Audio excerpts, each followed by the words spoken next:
Hey guys, just thought we'd do a quick show through today of this Malossi MHR Variator for Yamaha scooters, Yamaha 2-stroke 50cc scooters such as the Aerox and the Jog.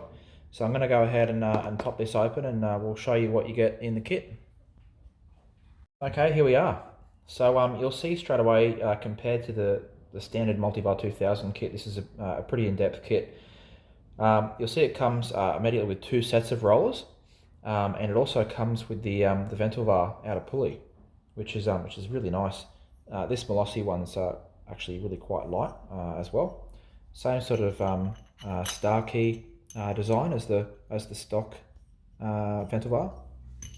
Another one of the really nice things about these Variators compared to the stock Variator is the size of the guides is massively increased, which is really nice.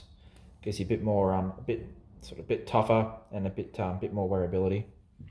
Another thing that you'll notice sets the MHR Variator apart from the standard Multivar is this Teflon coating on the inside of the basket, which same sort of idea as a non-stick pan, I suppose, is that it allows the rollers to slide and guide up and down a lot smoother with a lot less resistance, rather than rollers getting stuck and sort of unsmoothly transitioning, sort of suddenly sliding instead of gradually progressing, which some standard variators can have this issue. And you'll find a similar coating on the inside of a Multivar 2000, just the stock Malossi Variator.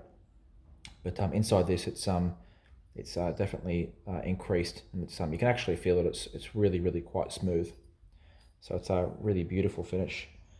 A really important thing with these, especially if you're pulling out any sort of little metal washers when you're undoing any Malossi Variator kit, is make sure to read through the instructions, because depending on the bike that you're fitting this to, depends on which washers you put where.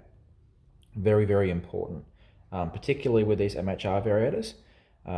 Malossi are really trying to push the limits here and get you the absolute most performance you can possibly get out of the Variator.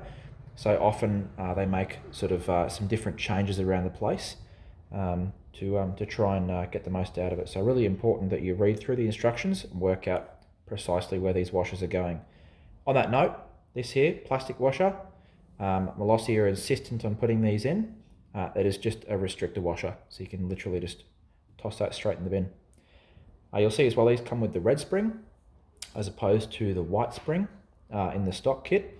I believe these are somewhere in the range of about an increase of 45%, but I'd have to double check and go through the Malossi listings to see precisely what that is. One of the other really nice things which I mentioned earlier, they come with two sets of rollers in this kit, which just gives you extra tunability. Keep in mind, this kit is designed for racing use, so the rollers that it comes with are potentially going to be far too light unless you have a full race kit. The idea behind this is full race kits are designed to operate, 12 to 14,000 plus RPM, that being the power range for those kits. Whereas most street scooters are making power sort of between 7 and 10,000 RPM. So unless you have a really highly tuned kit, like a Bridgeport kit, you're probably going to need to order extra roller sets with this Variator in some heavier sizes. So the two sets that this one comes with are 3.9 gram and 4.7. You'll see the 4.7 just has a little bit of extra material on the inside of it to add the extra weight. These are pretty light. If you have a street scooter, I would suggest maybe getting a couple of sets around the, I'd say probably 6 to 7 gram, and maybe even an 8 gram set. The good thing with these is as well, if you get a couple of heavier sets, you can 3 and 3 of them, sort of mix them up inside the Variator with 1, 2, 3 light and 1, 2, 3 heavy, just making sure that you're alternating them and that you're not putting all the heavy rollers on one side and unbalancing your Variator. So really awesome little kit, and not that much more expensive than the stock Variator, and obviously coming with the whole setup. So awesome kit. If you have a Yamaha 50cc, a Jog or an Aerox, and you can afford to spend a little bit extra on one of these MHR Variators, it's really worth the extra money.